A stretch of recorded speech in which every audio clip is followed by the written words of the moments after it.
ఈరోజు ఉదయం నేను నా షర్ట్ లేబుల్ చూశాను. Designed in Italy, fabric from Vietnam, stitched in Bangladesh and finally sold in Hyderabad. ఓహో! అంటే మీ ఒక్క షర్ట్ వెనుక దాదాపు సగం ప్రపంచం పనిచేసిందనమాట. Yeah, exactly. అదొకప్పుడు అంటే ఒక 20-30 ఏళ్ల క్రితం పరిస్థితి పూర్తిగా వేరు కదా. రోడ్ల మీద చూస్తే కేవలం అంబాసిడర్, ఫియట్ కార్లు మాత్రమే కనిపించేవి. అవును. అప్పట్లో మన మార్కెట్లోకి వెళ్తే అన్నీ మన లోకల్ వస్తువులే ఉండేవి. రైట్. కానీ ఇప్పుడు మన జేబులో ఉన్న ఫోన్ నుంచి మనం వాడే టూత్ పేస్ట్ వరకు ప్రతి దాని వెనుక ఒక భారీ గ్లోబల్ సప్లై చైన్ ఉంది. కరెక్ట్. సో మన ముందున్న ఈ ఆర్థిక శాస్త్ర పరిశోధనా పత్రాలు బేసిక్గా గ్లోబల్ సప్లై చైన్ రిపోర్ట్స్, ఇంకా కొన్ని గ్రౌండ్ లెవెల్ వాస్తవాలను విశ్లేషిస్తూ అసలు ఈ మార్కెట్లన్నీ ఒకదానితో ఒకటి ఇంతలా ఎలా ఇంటర్లాక్ అయ్యాయి అనేది ఈ డీప్ డ్రైవ్లో మనం నీకోడ్ చేద్దాం. డెఫినెట్గా. ముఖ్యంగా ఈ బహుళజాతి సంస్థలు, అదేనండి ఫార్చ్యూన్ 500 లాంటి భారీ కార్పొరేట్ కంపెనీలు ఈ మొత్తం సిస్టమ్ని తమ గుప్పెట్లోకి ఎలా తెచ్చుకున్నాయి, అలాగే బోర్డ్ రూమ్లలో తీసుకునే ఈ నిర్ణయాలు గ్రౌండ్ లెవెల్లో సామాన్యుల జీవితాలను ఎలా కుదిపేస్తున్నాయో కూడా చూద్దాం. ఈ డీప్ డైవ్ మనం అర్థం చేసుకోవాలంటే ముందుగా ఈ గ్లోబల్ సప్లై చైన్ వెనుక ఉన్న అసలు సీక్రెట్ ఏంటో చూడాలి. ఏంటది? అదే ఆర్బిట్రాజ్. అంటే ఒక పనిని ఎక్కడైతే అత్యంత తక్కువ ఖర్చుతో చేయగలమో అక్కడికి దాన్ని మార్చేయడం అన్నమాట. ఓకే. 20వ శతాబ్దం మధ్యకాలం వరకు పరిస్థితి వేరుగా ఉండేది. ఒక వస్తువు తయారీకి సంబంధించిన ముడిసరకు ఎక్కడ దొరికితే ఫ్యాక్టరీ అక్కడే ఉండేది, అమ్మేది కూడా అక్కడే. అవును, అప్పట్లో అంతా లోకల్గానే జరిగేది. ఎగ్జాక్ట్లీ. కానీ ఎప్పుడైతే ఈ భారీ బహుళజాతి సంస్థలు రంగంలోకి దిగాయో ఈ ఈక్వేషన్ పూర్తిగా మారిపోయింది. వాళ్ళు ఒక ప్రొడక్ట్ తయారీని చిన్న చిన్న ముక్కలుగా విడగొట్టేశారు. అంటే ఇప్పుడు యాపిల్ లాంటి కంపెనీల మోడల్ అన్నమాట కదా. అవునవును. మన సోర్సెస్లో దీనికి సంబంధించి ఒక భయంకరమైన ఎగ్జాంపుల్ ఉంది. ఒక పెద్ద ఇండస్ట్రియల్ ఎక్విప్మెంట్ని అమెరికాలోని రీసెర్చ్ అండ్ డెవలప్మెంట్ సెంటర్లలో డిజైన్ చేస్తారట. రైట్. ఆ తర్వాత ఆ డిజైన్స్ని చైనాకు పంపిస్తారు. ఎందుకంటే అక్కడ ఇన్ఫ్రాస్ట్రక్చర్ మరియు మ్యానుఫ్యాక్చరింగ్ స్కేల్ చాలా పెద్దది కాబట్టి అతి తక్కువ ఖర్చుతో విడిభాగాలను తయారు చేస్తారు. కరెక్ట్. అక్కడ్నుంచి ఆ విడిభాగాలను లాటిన్ అమెరికాలోని మెక్సికోకి లేదా తూర్పు యూరప్కి షిప్ చేస్తారు. ఎందుకంటే అవి అమెరికా, యూరప్ మార్కెట్లకు దగ్గరగా ఉంటాయి కాబట్టి అక్కడ ఫైనల్ అసెంబ్లీ చేసి వెంటనే మార్కెట్లోకి వదిలేస్తారు. ఇక్కడితో అయిపోలేదు. ఈ మొత్తం ప్రోడక్ట్కి కస్టమర్ కేర్ సపోర్ట్ ఎక్కడ్నుంచి నడుస్తుందో తెలుసా? బెంగళూరు లేదా గుర్గావ్ లాంటి మన నగరాల నుంచి. ఇక్కడ మనం గమనించాల్సిన ఒక ఇంట్రెస్టింగ్ పాయింట్ ఉంది. ఇదంతా ఏదో ప్రపంచ దేశాలన్నీ కలిసికట్టుగా ఆదర్శంగా పనిచేయాలని చేస్తున్నది కాదు. మరి దీని వెనుక పక్కా ఫైనాన్షియల్ క్యాల్కులేషన్ ఉంది.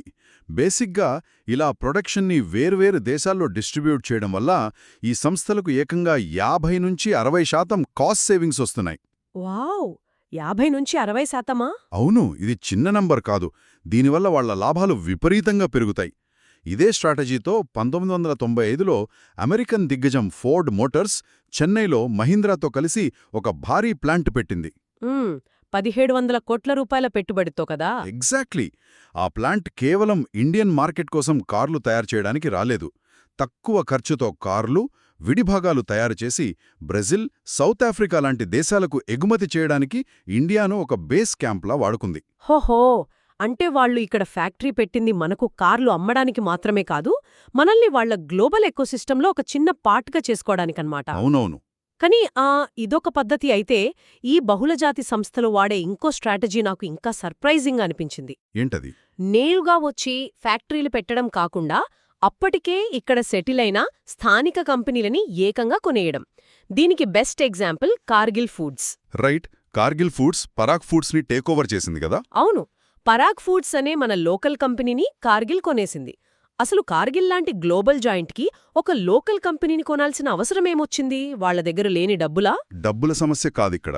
వాళ్లకు కావాల్సింది టైం అండ్ మార్కెట్ యాక్సెస్. ఎలా? పరాగ్ ఫుడ్స్కి అప్పటికే ఇండియాలో ఒక అద్భుతమైన డిస్ట్రిబ్యూషన్ నెట్వర్క్ ఉంది. ఒక విదేశీ కంపెనీ కొత్తగా వచ్చి పల్లెటూళ్ల దాకా తమ సరుకును చేర్చే నెట్వర్క్ని బిల్డ్ చేయాలంటే దశాబ్దాల సమయం పడుతుంది. రైట్, చాలా టైం పడుతుంది. కానీ కార్గిల్ కేవలం ఒక చెక్ రాసి ఆ సమయాన్నంతా కొనేసింది.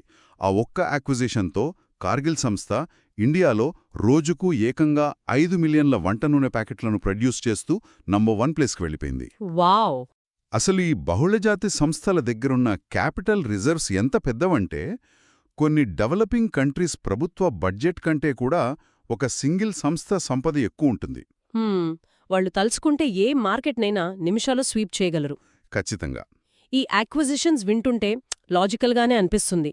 కానీ ఇది కేవలం డబ్బుతో ముడిపడిన విషయం మాత్రమే కాదు కదా. అంటే ఫిజికల్గా ఇంత సరుకుని అంటే ఫ్యాక్టరీలో తయారైన వస్తువులను వేరే దేశాల్లోని మారుమూల ప్రాంతాలకు తరలించాలంటే లాజిస్టిక్స్ సపోర్ట్ చెయ్యాలి. అవును. నాకు గుర్తున్నంతవరకు ఈ గ్లోబలైజేషన్ వెనుక అసలు హీరో ఎవరైనా ఉన్నారంటే అది సాఫ్ట్వేర్ కాదు, బేసిక్గా ఒక ఐరన్ బాక్స్. ఆహా, కంటైనర్లు. ఎగ్జాక్ట్లీ, మనం షిప్పింగ్లో వాడే కంటైనర్లు. నిజమే. వస్తువులను ఒక దేశం నుంచి మరో దేశానికి తరలించడంలో కంటైనరైజేషన్ తెచ్చిన విప్లవం అంతా ఇంతా కాదు. ఒకప్పుడు ఓడల్లో సరుకు వెయ్యాలంటే పోర్ట్లో వందలాది మంది కార్మికులు బస్తాలను చేతుల్తో మోసి లోపల సర్దేవారు కదా. అవును, అది చాలా టైం టేకింగ్, పైగా డ్యామేజ్ ఎక్కువ. కానీ ఎప్పుడైతే ఈ స్టాండర్డ్ సైజ్ స్టీల్ కంటైనర్లొచ్చాయో డైరెక్ట్గా ఫ్యాక్టరీ దగ్గర కంటైనర్లో సరుకు లోడ్ చేస్తారు. ఆ కంటైనర్ని ట్రక్కు మీదెక్కించి పోర్టుకు తెస్తారు. అక్కడ నుంచి క్రేన్ల ద్వారా ఓడమీదకు, మళ్ళీ వేరే దేశంలో రైలు మీదకు. ఎక్కడా సరుకుని విడిగా ముట్టుకోవాల్సిన పనేలేదు. దీనివల్ల లాజిస్టిక్స్ కాస్ట్ విపరీతంగా పడిపోయింది. ఆ మార్పు వల్లే ఈరోజు చైనాలో తయారైన వస్తువులు మనకొంత చౌకగా దొరుకుతున్నాయి. అవును. దీనికి బెస్ట్ ఎగ్జాంపుల్ మన మార్కెట్లను ముంచెత్తిన చైనా ప్లాస్టిక్ బొమ్మలే. ఒకప్పుడు మన దేశంలో బొమ్మల మార్కెట్ అంటే పూర్తిగా మన లోకల్ కళాకారుల చేతిలోనే ఉండేది. రైట్. కానీ ఈ లాజిస్టిక్స్ ఖర్చులు పడిపోవడం, చైనాలో ఉన్న మాస్ ప్రొడక్షన్ వల్ల చైనా బొమ్మలు మన మార్కెట్లోకి ఎంత ఫాస్ట్గా వచ్చాయంటే కేవలం ఒక్క ఏడాదిలోనే 70–80% దుకాణాల్లో చైనా బొమ్మలే రీప్లేస్ అయిపోయాయి. తక్కువ ధర, కొత్త డిజైన్లు మన వాళ్లను బాగా ఆకర్షించాయి. అవును. అంటే ఇక్కడ పాయింట్ ఏంటంటే ఎక్కడో చైనాలో షెన్జెన్లో కూర్చున్న ఒక ఫ్యాక్టరీ ఓనర్ మన లోకల్ మార్కెట్లోని ఒక చిన్న వ్యాపారితో డైరెక్ట్గా పోటీ పడుతున్నాడు. ఇది నిజంగా అన్బిలీవబుల్. యా, భౌగోళిక సరిహద్దులను టెక్నాలజీ మరియు లాజిస్టిక్స్ పూర్తిగా చెరిపేశాయి. అయితే కేవలం ఫిజికల్ గూడ్స్ మాత్రమే కాదు, ఆ సర్వీసెస్ రంగాన్ని కూడా టెక్నాలజీ ఎలా మార్చేసిందో చూడాలి. మన సోర్సెస్లో ఉన్న లండన్ మ్యాగజైన్ ఎగ్జాంపుల్ కదా. అవును. లండన్ పాఠకుల కోసం వచ్చే ఒక మ్యాగజైన్కి సంబంధించిన ఆర్టికల్స్ని వాళ్ళు ఇంటర్నెట్ ద్వారా ఢిల్లీలోని ఒక ఆఫీస్కి పంపిస్తారు. ఢిల్లీలో ఉన్న గ్రాఫిక్ డిజైనర్స్ ఆ మ్యాగజైన్ని డిజైన్ చేస్తారు. రైట్. ఫైనల్ కాపీని మళ్ళీ ఆన్లైన్లోనే లండన్కి పంపిస్తారు. ఎగ్జాక్ట్లీ. ఆ మ్యాగజైన్ ప్రింట్ అవ్వక ముందే లండన్ బ్యాంక్ నుంచి ఢిల్లీలో ఉన్న డిజైనర్ బ్యాంక్ అకౌంట్కి ఈ బ్యాంకింగ్ ద్వారా నిమిషాల్లో పేమెంట్ జరిగిపోతుంది. సో టెలికమ్యూనికేషన్స్, ఇంటర్నెట్ లేకుండా అసలు మనం ఈ గ్లోబల్ ఎకానమీని ఊహించలేం. ఖచ్చితంగా. ఉంది. అయితే మన దేశంలోకి విదేశీ కంపెనీలు ఇంత ఈజీగా రావడమెప్పుడు మొదలైంది? 90వ దశకంలో వచ్చిన ఆర్థిక సంస్కరణల తర్వాతే. అవును. కానీ నాకో డౌటొస్తోంది. అప్పటి వరకు అంటే 1991కి ముందు మన దేశం బయటి వస్తువులను రాకుండా చాలా కఠినమైన ట్రేడ్ బ్యారియర్స్ పెట్టింది కదా. దిగుమతులపై భారీగా పన్నులు వేసింది. రైట్. ఆ తర్వాత వాటన్నిటిని మెల్లగా తీసేశారు. సరే, వరల్డ్ ట్రేడ్ ఆర్గనైజేషన్ లాంటి సంస్థలు కూడా స్వేచ్ఛా వాణిజ్యం ఉండాలి, దేశాల మధ్య అడ్డంకులు ఉండకూడదు అని చెప్తాయి కదా. కానీ ఇక్కడ ఈ రూల్స్ అందరికీ ఒకేలా అప్లై అవుతున్నాయా? ఎందుకలా అడుగుతున్నారు? నా దగ్గరున్న డేటా చూస్తుంటే నాకు నిజంగా మైండ్ బ్లాక్ అవుతోంది. డెవలప్డ్ కంట్రీస్ ఒకటి చెప్తాయి, ఇంకొకటి చేస్తాయి అనిపిస్తోంది. మీరు కరెక్ట్ పాయింట్ రైజ్ చేశారు. వరల్డ్ ట్రేడ్ ఆర్గనైజేషన్ పేపర్స్ మీద చూస్తే అందరికీ సమాన అవకాశాలివ్వాలనే చెప్తోంది. డెవలపింగ్ కంట్రీస్ అన్నీ ఆ రూల్స్ ఫాలో అయిపోయి తమ మార్కెట్లను పెంచేశాయి, ట్యాక్సులు తగ్గించాయి. కానీ ఇక్కడే అసలు ట్విస్ట్ ఉంది. అమెరికా లాంటి డెవలప్డ్ కంట్రీస్ విషయానికొస్తే అక్కడ వ్యవసాయ రంగం నుంచి వచ్చే ఆదాయం వాళ్ల జీడీపీలో కేవలం 1% మాత్రమే. రైట్, 1%. అందులో పనిచేసే రైతుల సంఖ్య 0.5% మాత్రమే. కానీ ఆ కొద్దిమంది రైతుల కోసం అమెరికా ప్రభుత్వం ఇస్తున్న సబ్సిడీలు కోట్లాది డాలర్లలో ఉంటుంది. వావ్! ఆ రేంజ్ సబ్సిడీలు మనలాంటి దేశాలు అసలు ఊహించలేవు కూడా. ఎగ్జాక్ట్లీ. ఇక్కడే అసలు ప్రాబ్లం స్టార్ట్ అవుతోంది. ప్రభుత్వం నుంచి అంత భారీ స్థాయిలో ఫ్రీ ఫండ్స్ వస్తే ఆ అమెరికన్ కార్పొరేషన్ తమ ప్రోడక్ట్ని ఎంత తక్కువ రేటుకైనా అమ్ముకోగలుగుతుంది కదా. అవును. సపోజ్ అక్కడ ఒక టన్ను గోధుమలు పండించడానికి $100 ఖర్చయితే అందులో $80 ప్రభుత్వమే సబ్సిడీ ఇస్తుంది. వాళ్లు దాన్ని ఇంటర్నేషనల్ మార్కెట్లో $30కే అమ్మేస్తాను. ఇది బేసిక్గా డంపింగ్ కాదా? మన రైతులు ఆ సబ్సిడీ లేకుండా అదే $100లకు పండించి ఆ $30 అమెరికన్ గోధుమలతో ఎలా పోటీ పడతారు? కష్టమే. ఒక పక్కన మా దేశంలో ట్యాక్సులు తగ్గించండి, అడ్డంకులు తీసేయండి అని లెక్చర్లు ఇస్తూనే తెరవెనుక వాళ్ల సొంత వాళ్లను మాత్రం ఇలా విపరీతమైన ఫండ్స్ ఇచ్చి కాపాడుకుంటున్నారు. ఇది ఖచ్చితంగా డబుల్ స్టాండర్డ్స్.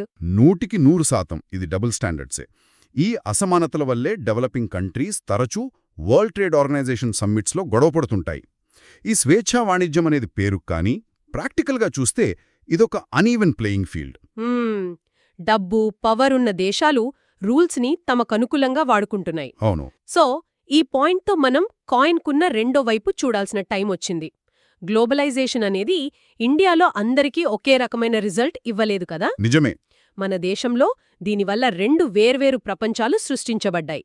ఒక వర్గం దీనివల్ల అద్భుతంగా బెనిఫిట్ అయింది, ఇంకో వర్గం దారుణంగా దెబ్బతింది. ముందుగా ఈ విన్నర్స్ అంటే లబ్ధి పొందిన వాళ్ల గురించి చూద్దాం.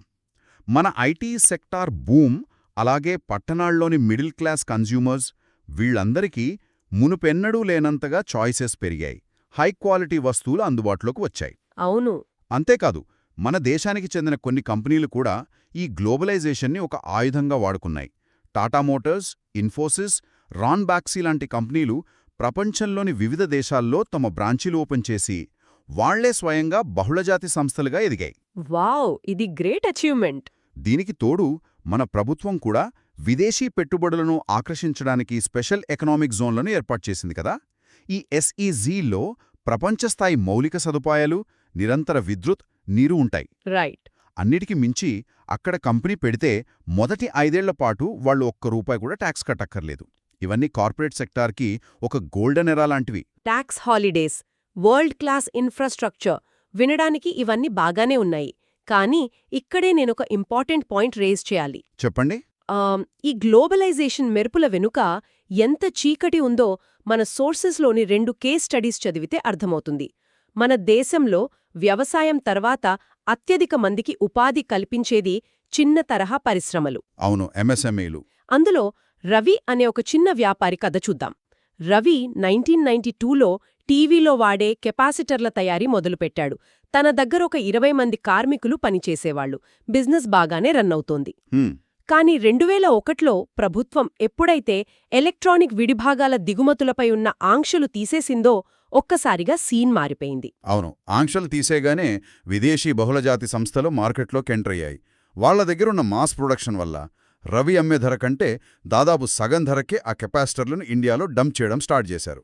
రైట్. ఇప్పుడు రవి దగ్గర కొనే టీవీ బ్రాండ్స్ పరిస్థితి ఏంటి? వాళ్లు కూడా ఫారిన్ బ్రాండ్స్తో పోటీ పడలేక ఇక్కడ సొంతంగా తయారు చేయడం మానేసి బేసిక్గా విదేశాల నుంచి మొత్తం కిట్స్ తెచ్చుకుని కేవలం అసెంబ్లీ చేయడం మొదలుపెట్టారు. ఎగ్జాక్ట్లీ. అసలు టీవీ మ్యానుఫ్యాక్చరింగ్ ఆగిపోతే రవి లాంటి వాళ్లకి ఆర్డర్స్ ఎక్కడ్నుంచొస్తాయి? రవికి క్లయింట్స్ లేకుండా పోయారు. ఫారిన్ బ్రాండ్స్ ఇస్తున్న ప్రైస్తో తను కంపీట్ చేయలేడు. ఫలితం, ఆ ఫ్యాక్టరీ సగానికి పైగా కుదించుకోవాల్సొచ్చింది. ఆ 20 మంది కార్మికులలో చాలా మంది రోడ్డున పడ్డారు. ఇది కేవలం ఒక్క రవి కథ కాదు. బ్యాటరీలు, టైర్లు, ప్లాస్టిక్స్, ఇలా ఎన్నో రంగాల్లో మన లోకల్ చిన్న పరిశ్రమలు ఈ గ్లోబల్ సునామీని తట్టుకోలేక కొట్టుకుపోయాయి. నిజమే. దీన్ని మనం ఇంకో యాంగిల్లో కూడా చూడాలి కదా. ఎలాంటి యాంగిల్? ఈ కాంపిటీషన్లో నిలబడటానికి సప్లై చైన్లోని కంపెనీలు ఎలాంటి దారుణాలకు ఒడిగడుతున్నాయో చెప్పటానికి సుశీల అనే గార్మెంట్ వర్కర్ కథ పర్ఫెక్ట్ ఎగ్జాంపుల్. ఆ కథ చదివితే చాలా బాధేస్తుంది. ఒకప్పుడు సుశీల ఒక గార్మెంట్ ఫ్యాక్టరీలో పర్మనెంట్ వర్కర్గా ఉండేది. అప్పట్లో ఆమెకు health insurance, leaves, over time చేస్తే డబుల్ పేమెంట్ ఇలాంటి భద్రతలన్నీ ఉండేవి. కానీ ఒకరోజు ఆ ఫ్యాక్టరీ మూతపడింది. 6 నెలల తర్వాత ఇంకో ఫ్యాక్టరీలో పని దొరికింది. కానీ ఇప్పుడు ఆమె పరిస్థితి పూర్తిగా మారిపోయింది. ఆమె ఇప్పుడు ఒక టెంపరరీ వర్కర్. అవును. ఉదయం 7:30కి ఫ్యాక్టరీలోకి వెళ్తే రాత్రి 10 దాకా మెషిన్ కుడుతూనే ఉండాలి. జీతం మునుపటికన్నా తక్కువ. ఏ రోజు పనికి వెళ్లకపోతే ఆ రోజు జీతం కట్. అసలు ఎందుకిలా జరుగుతోంది? మన కళ్ల ముందు కనిపిస్తున్న బ్రాండెడ్ షర్ట్ల రేట్లు తగ్గించడానికి ఎక్కడో అట్టడుగున ఉన్న సుశీల లాంటి కార్మికులు కడుపెందుకు కొడుతున్నారు? దీని వెనుక ఉన్న లాజిక్ చాలా క్రూరమైనది. యూరోప్ లేదా అమెరికాలో ఉన్న పెద్ద రిటైల్ బ్రాండ్స్కి అతి తక్కువ రేటుకి సరుకు కావాలి. వాళ్లు మన దేశంలోని ఎక్స్పోర్టర్స్కి ఆర్డర్ ఇస్తారు.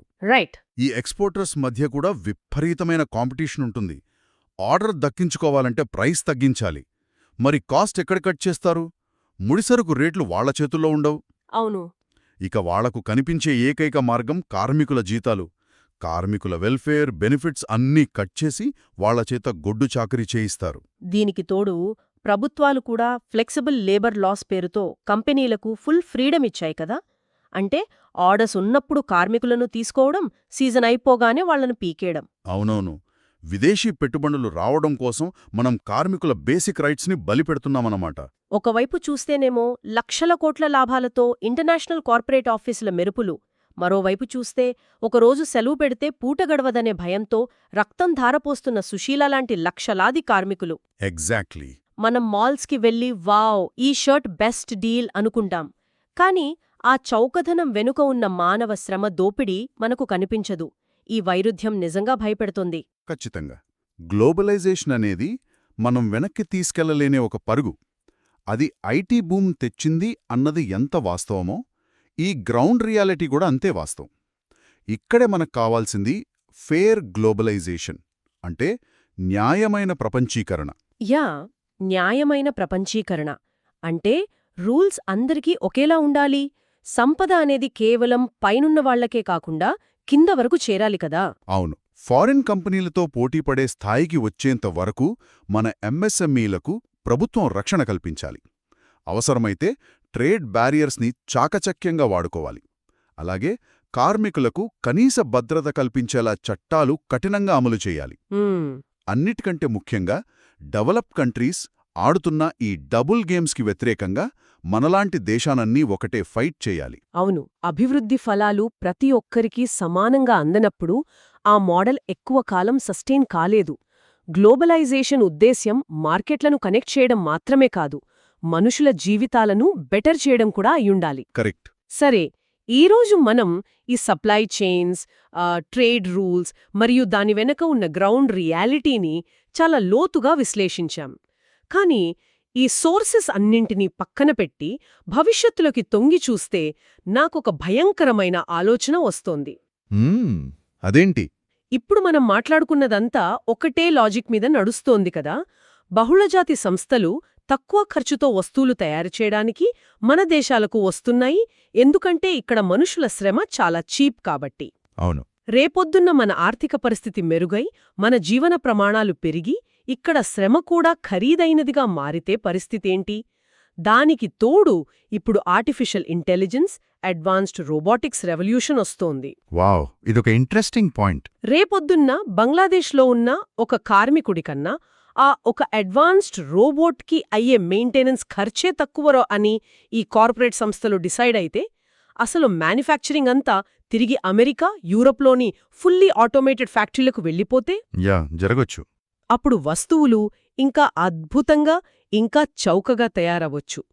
కాని అసలు పనే లేనప్పుడు ఆ చౌక వస్తువులను కొనే డబ్బు సామాన్యుల జేబుల్లో ఎక్కడ్నించొస్తుంది? టెక్నాలజీ ఈ ప్రపంచీకరణ ముఖచిత్రాన్ని రేపు ఇంకెంత రాడికల్గా మార్చబోతోందో మనందరం తీవ్రంగా ఆలోచించాల్సిన విషయమిది. మళ్ళీ మరో ఆసక్తికరమైన అంశంతో కలుద్దాం.